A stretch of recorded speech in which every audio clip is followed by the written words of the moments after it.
देखेंगे quantum model of atom.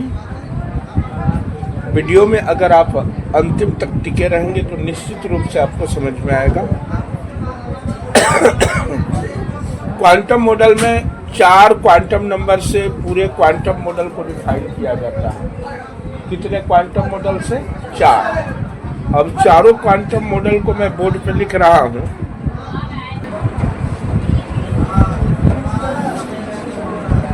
Quantum model को समझने के लिए हमें क्वांटम नंबर को समझना होता है। तो जैसे देखिए आपने लिख लिया क्वांटम मॉडल। अब इसमें क्वांटम नंबर को समझते हैं। पहला है मुख्य क्वांटम संख्या। मुख्य क्वांटम संख्या ऐसे करके कितना क्वांटम नंबर है? 4। मुख्य है, दिगंशी है, मैग्नेटिक चुंबकीय है और स्पिन है, चक्रण। अब देखिए आपके सामने है चारों क्वांटम नंबर।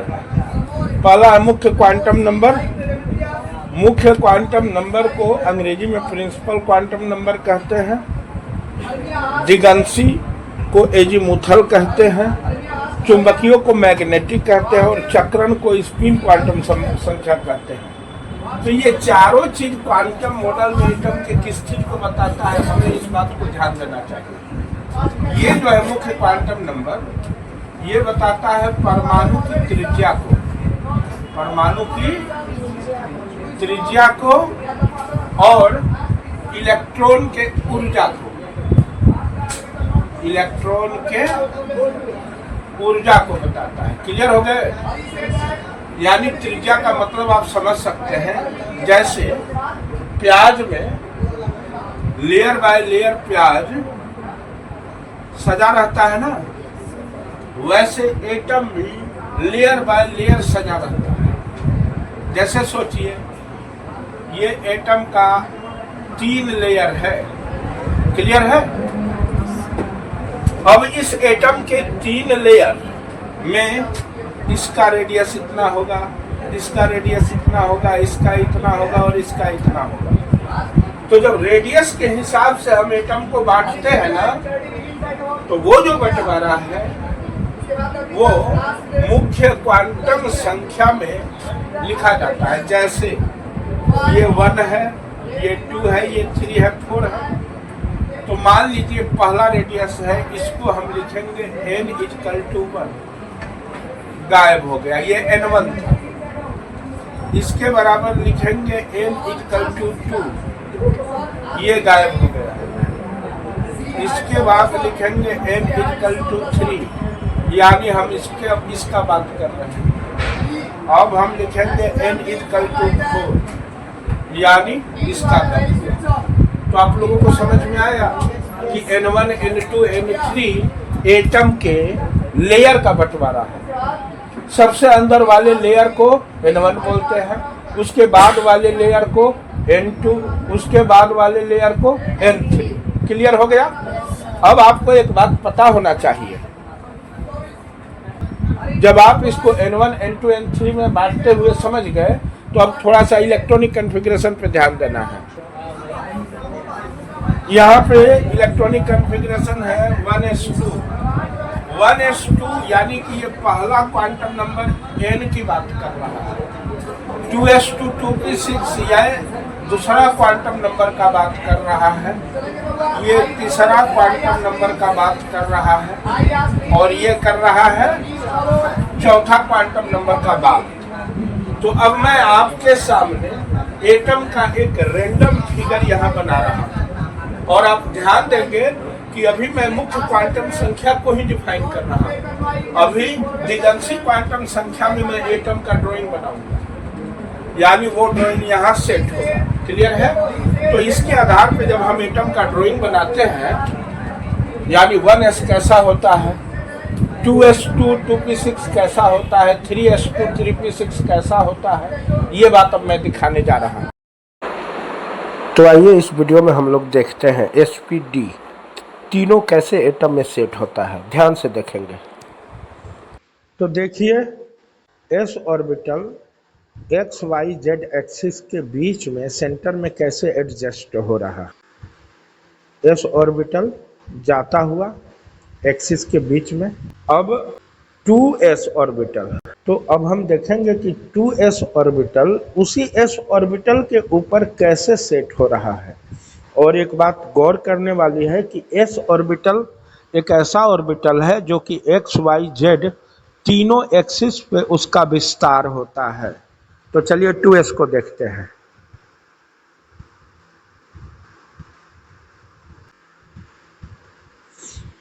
अब रेड वाले पे जो कि x एक्सिस है, इस पे 2px ऑर्बिट का एडजस्टमेंट आप लोग देखने वाले हैं। तो आइए देखते हैं। एक बात और आप गौर करेंगे, देखिए 1s दिखने लगा, 2s भी दिखने लगा और 2px भी दिख रहा है, बीच में 1s दिख रहा है। अब ग्रीन वाले पे आप 2py ऑर्बिटल का एडजस्टमेंट देख रहे हैं। अब 2py के बाद 2pz ऑर्बिटल का एडजस्टमेंट ब्लू वाले एक्सिस पे हो रहा है, यानी कि ब्लू वाला एक्सिस z एक्सिस, रेड वाला x एक्सिस है और ग्रीन वाला y एक्सिस है। देखिए 2pz किस प्रकार से एडजस्ट हुआ। इस तरह से 1s 2s और 2p का तीनों px py pz सारा जब एडजस्ट होता है तो एक एटम ऐसा दिखता है, और यह नियन एटम का बनावट है। नियन एटम के अंदर s p ऑर्बिट एक साथ दिख रहे हैं और वो एटम कुछ इस प्रकार का दिखता है। 3s एडजस्ट हो चुका है आपके सामने। अब इसी 3s में p एडजस्ट होने वाला है। देखिए px यानी कि 3px का एडजस्टमेंट होने जा रहा है। अभी तक आपने देखा था नियन एटम का, अब आप स्कैंडियम एटम को देख रहे हैं, और ये मैं अलग से नहीं बल्कि उसी एटम में दिखा रहा हूं। तो 3px एडजस्ट हो रहा है।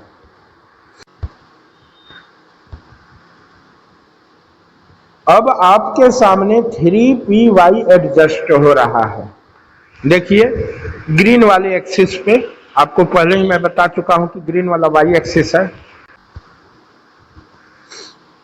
अब 3pz ब्लू कलर वाले एक्सिस पे एडजस्ट होने जा रहा है। अब 3pz के बाद, चूंकि यह स्कैंडियम का एटम का मैं दिखा रहा हूं, तो 4s एडजस्ट होने वाला है।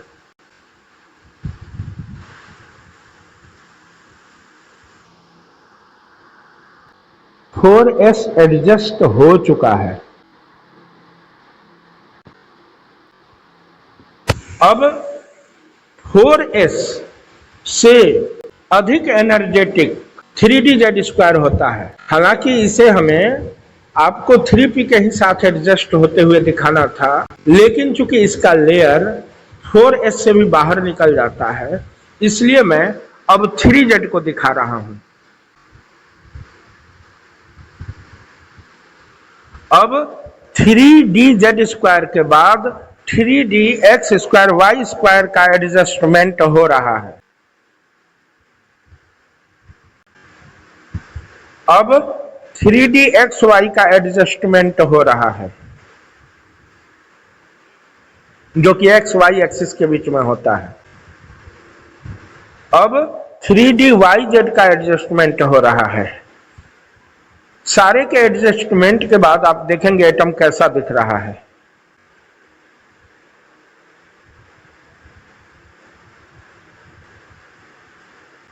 अब 3dxz का एडजस्टमेंट होने जा रहा है।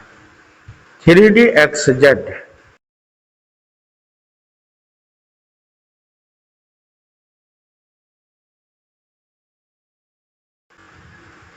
इस तरह से S, P और D 3 लेवल तक और 4 लेवल तक का S स्कैंडियम एटम में सेट हो गया, और देखिए एटम कैसा दिखा। अब आप इस एनिमेटेड वीडियो को अगर ध्यान से देख चुके हैं तो आइए, अगर नहीं देखे हैं तो फिर से देख लीजिए, क्योंकि अब मैं एटम का ड्राइंग 2D में बनाने जा रहा हूँ आपके साथ। देखिए ये आपके सामने 1s2 क्लियर है।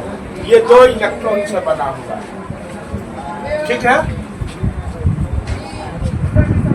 ये 1s2 था लेकिन ये 2s2 है, ठीक है।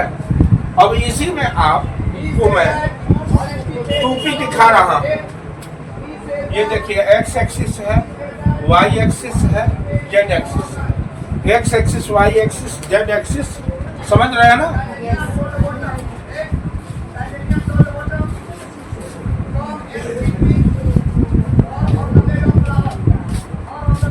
ये देखिए एकदम इसको 3D में ऐसे समझिए। ये रहा x एक्सिस, ये y एक्सिस, z एक्सिस, ये प्रॉपर नहीं है x y z। क्लियर हो गया? आप समझिए वही ड्राइंग है, ये क्लियर है। अब देखिए 3s2 यहाँ 2s2 हम ये बना चुके हैं, 2s2 1s2 ये था सेंटर में बन गया, 2s2 ये है, ये देखिए सॉरी 2s2 तो ये है गोल वाला, ये जो मैं बना रहा हूँ 2p6 है। ये देख लीजिए ये क्या है, ये रेड कलर का 2p6 है, 2p6 जिसमें कि इसका भी 3 पार्ट्स है। ये है, ये वाला पार्ट्स है px, ये वाला पार्ट्स है py, और ये वाला पार्ट्स है pz। तीनों दिख गया। अब देखिए 3s, अब ये दोनों बन चुका है, मिटा दो। अब आपके पास बचा क्या, 3s2, 3p6, 3d10। अब ये वृत्तीय नहीं है, आप इसको वृत्तीय ना समझे, ये गोलाकार है, ठीक है। अब दूसरी बात, अब बात होगा 3s का, नहीं तो ये देखिए यहाँ तक n1 था। अब ये जो चालू हुआ है दूसरा लेयर, ये n2 है। अब ये चालू हो रहा है तीसरा लेयर, ये तीसरा लेयर का 3s है। ये तीसरा लेयर का क्या है, 3s। इसी तीसरे लेयर में अब मैं 3p को बना रहा हूं। ये देखिए ये रहा 3px, 3py, नहीं 3px है दोनों, ये रहा 3py दोनों साइड से, ये दोनों साइड से क्या रहा 3py, ये दोनों साइड से क्या रहा 3pz। क्लियर हो गया? अब इसी 3p में 3d भी आपको दिख रहा है, 3d में लफड़ा है। आखिरकार 3d होता था जैसे p x और y पे हुआ, d हमेशा x y के बीच में होता है। जैसे देखिए d कहाँ होता है, मान लीजिए कि ये x एक्सिस है, ये y एक्सिस है, ये y एक्सिस है, ये x एक्सिस है। तो यहाँ जो होगा वो d होगा, और जो इस पे होगा इस पे वो p होगा, इस पे जो होगा p होगा, इस पे जो इस एक्सिस पे ही होगा वो p होगा। लेकिन जो दो एक्सिस के बीच में होगा वो क्या होगा, d। तो d में 4 पत्ता होता है। तो सोचिए जरा d कितना होगा,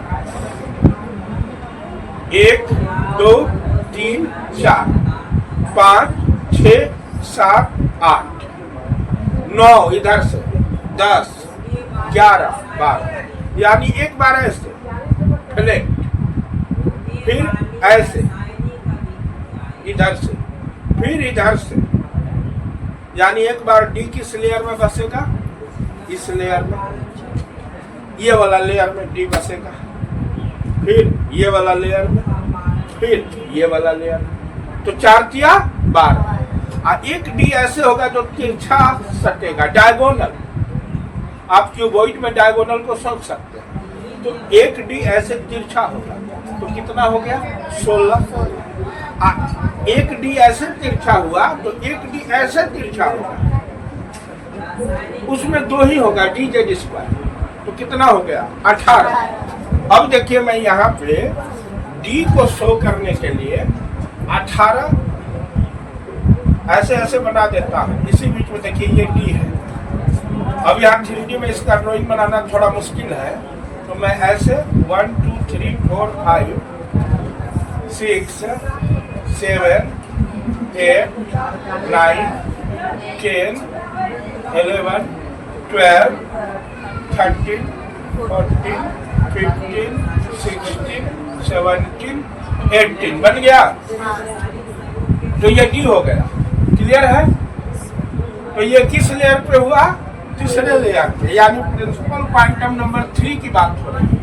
क्लियर है? अब जो ये हुआ, ये चौथे लेवल पे होगा। कौन? 4s2 4p6, जो कि हम मिटा दिए। क्लियर है? तो आपने क्या देखा? पहला लेयर पे ये था N1, कैसा था जी? अब मैं इसको यहाँ सेट कर देता हूँ।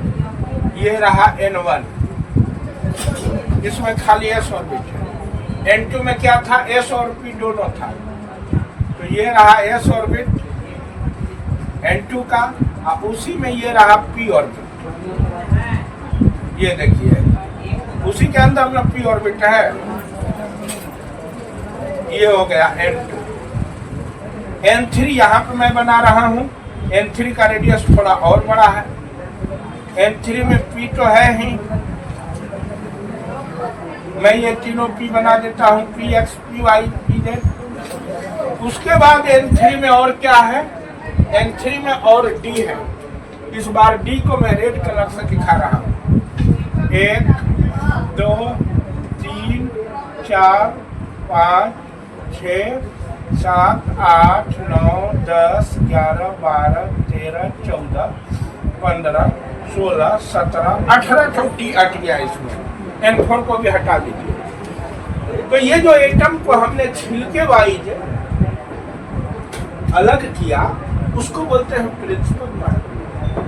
पहला छिलका, दूसरा छिलका, तीसरा छिलका। ये सबसे अंदर का छिलका, उसके बाद का छिलका, ये सबसे बाहर का छिलका। क्लियर हो गए? अब दिगंशी क्वांटम नंबर में क्या अलग होगा इसका ये देखिए। तो पहले आप जानिए कि दिगंशी क्वांटम संख्या क्या बताता है। दिगंशी क्वांटम संख्या दो चीज को बताता है।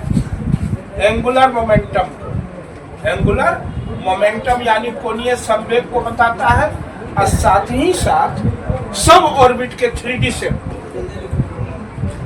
3D शेप को बताता है। क्लियर है? किसके? ऑर्बिट के 3D शेप। क्लियर हो गया? अब देखिए, इसमें से अकेला एक ऑर्बिट निकला, ये S अकेला एक ही ना है, लेकिन इसमें दो है। एक S तो है ही, ये P भी है। तो यहाँ S और P को अलग करते हैं। ये रहा S, ये रहा P, ये रहा P। SP अलग हो गया। अब यहाँ 3 को अलग होगा, SPD। ये रहा S, मैं छोटा छोटा बना रहा हूँ, इतना बड़ा बनाऊंगा तो जगह कम है। मैं इतना बड़ा बनाया, आप समझिए ये इतना बड़ा है। मैंने इतना बड़ा बनाया, आप समझिए ये इतना बड़ा है। ये इतना बड़ा है तो आप समझिए इतना बड़ा है। क्लियर है? अब इसमें से क्या निकलेगा? P निकल गया। फिर क्या निकलेगा? D में 18 कुंजी होता है। 1 2 3 4 5 6 7 8 9 10 11 12 13 14 15 16 17 18। अब ये जो बंटवारा हुआ ना, ये एजीमुथल क्वांटम नंबर का बंटवारा हुआ। और मैं आपको इसका नंबर बता देता हूँ। यहाँ n बराबर 1 है, तो यहाँ जब n बराबर 1 होगा ना, तो L से इसको डिनोट करते हैं, इसको N से, और इसको MI से डिनोट करते हैं। क्लियर है? तो L का वैल्यू कितना हो जाएगा? 0 से लेके n-1 तक। तो n का वैल्यू कितना है? 1 ना। तो 1 - 1 क्या होगा? 0, यानी 0 से 0, यानी इसका नॉमिकल वैल्यू 0 हो गया। लेकिन इसका नॉमिकल वैल्यू कितना होगा? n बराबर 2 है, तो 2 - 1 करेंगे तो 2 - 1 1 आएगा ना, यानी इसका वैल्यू 1 है, और 0 से लेकर के 1 तक है, तो इसका 0 हो गया। ठीक, इसका नॉमिकल वैल्यू कितना है? n बराबर 3 है, 3 में से 1 घटाए कितना मिला? 2। तो इसका नॉमिकल वैल्यू 2 है। जितना 0 है तो बीच में 1 होगा कि नहीं? क्लियर है? तो S का नॉमिकल वैल्यू 0 होता है, P का नॉमिकल वैल्यू 1 और D का 2। क्लियर हो गया? अब देखिए चुंबकीय क्वांटम संख्या में क्या बताया जाता है। चुंबकीय क्वांटम संख्या x, y, z के चारों तरफ ऑर्बिटल का विस्तार बताता है कि कौन x एक्सिस में है, कौन y एक्सिस में है। तो ये जो s ऑर्बिटल है, s ऑर्बिटल तो आप समझ सकते हैं कि इसका कब्जा x, y, z तीनों पे है, गोल है। तो इसमें s ऑर्बिटल का वैसा ही शेप रह जाएगा, गोल।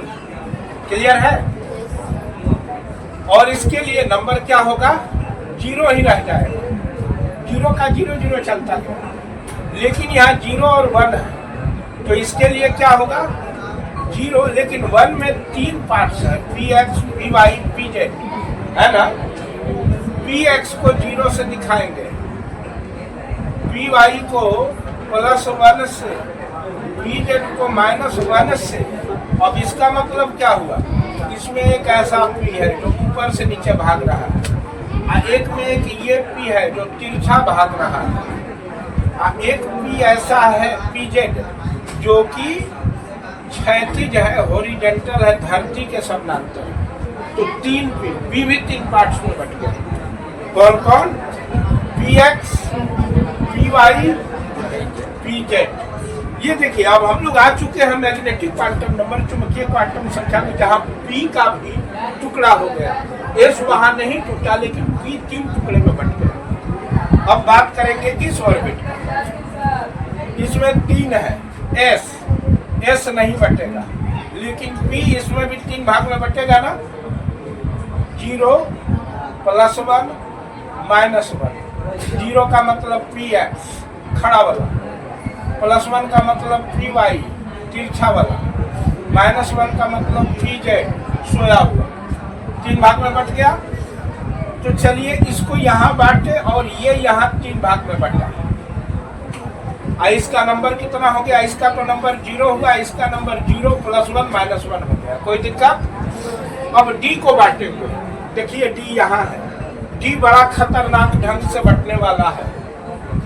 D बचेगा 5, D 5 पार्ट्स में बटेगा। कौन कौन भाई? 0, +1, +2, -1, -2 डिस्ट्रीब्यूट कर दो। ठीक है? तो 0 के लिए क्या होगा?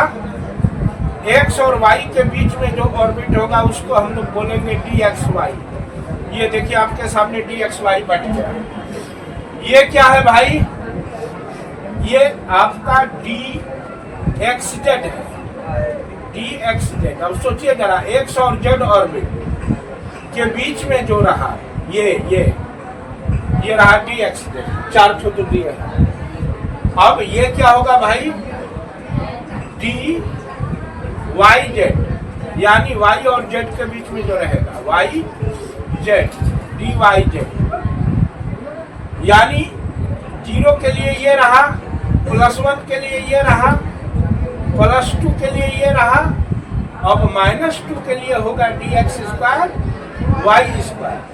ये भी ऐसा ही होगा, कुछ तिरछा टाइप का, इस टाइप का। अभी मैंने बताया था कि कुछ तिरछा टाइप का होगा। और लास्ट हुआ -2, इसके लिए dz² हो जाएगा। क्लियर है? तो आपने चुंबकीय क्वांटम नंबर तक ऑर्बिटल को बढ़ते हुए देखा। क्लियर है? एक बार ड्राइंग बनाने का कोशिश कीजिए। जगह कम होने के कारण हम चुंबकीय क्वांटम नंबर को चक्रण क्वांटम नंबर में क्या लिखते हैं मैं ये दिखा रहा हूँ। आप लोगों ने देखा ये s ऑर्बिट था, ये भी s था, ये था px, ये था py, ये था pz, ये था s, ये था px, py, pz, ये था dxy, dyz, dxz, ये था dx² y², ये था dz²। क्लियर है? अब ये दो भाग में, इसमें दो इलेक्ट्रॉन होते हैं, याद रखिएगा। तो जब हम इसको चक्रण क्वांटम नंबर में बांटेंगे तो आप एक एक इलेक्ट्रॉन तक पहुंच जाएंगे। क्लियर है ना? तो इसका दो इलेक्ट्रॉन है, +1/2 एक इलेक्ट्रॉन, दूसरा -1/2। ठीक उसी तरह से इसमें ये s ऑर्बिटल है ना, 0 से यहाँ दिखाया गया है,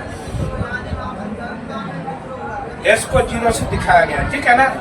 तो s में दो इलेक्ट्रॉन होता है, +1/2 -1/2। ये घड़ी की दिशा में घूमेगा, ये घड़ी के विपरीत दिशा में। और फिर इसको बांटते हैं, +1/2 -1/2। स्टार्ट कर दिया। अब ये +1/2 -1/2, ये भी +1/2 -1/2, ये भी +1/2 -1/2। यानी 1 2 3 4 5 6 7 8 इलेक्ट्रॉन हुआ। N2 में 8 इलेक्ट्रॉन नहीं होता है, N1 में 2 इलेक्ट्रॉन नहीं होता है। अब हम इसको बांटेंगे, तो इसमें जब इसको बांटे तो +1/2 -1/2, इसको बांटे +1/2 -1/2 +1/2 -1/2 +1/2 में ये वाला बनेगा। अब इसको बांटना है, जब इसको बांटेंगे तो देखिए कितना निकलेगा। इससे निकला +1/2 -1/2 +1/2 -1/2 +1/2 -1/2, 3 टका हो गया। चौथा +1/2 -1/2, पांचवा +1/2 -1/2। यानी ये s का इलेक्ट्रॉन हुआ, कितना है 2, p का इलेक्ट्रॉन कितना है 6, और d का इलेक्ट्रॉन कितना हुआ 1 2 3 4 5 6 7 8 9 10, 10 6 16 9 18। इस तरह से हम पूरे एटम को क्वांटम नंबर के आधार पर बांटते हैं और इस बंटवारे में हम एक एक इलेक्ट्रॉन तक पहुंच जाते हैं। तो आज इतना ही। अगर वीडियो पसंद आया तो चैनल को सब्सक्राइब करेंगे, वीडियो को लाइक और शेयर करेंगे।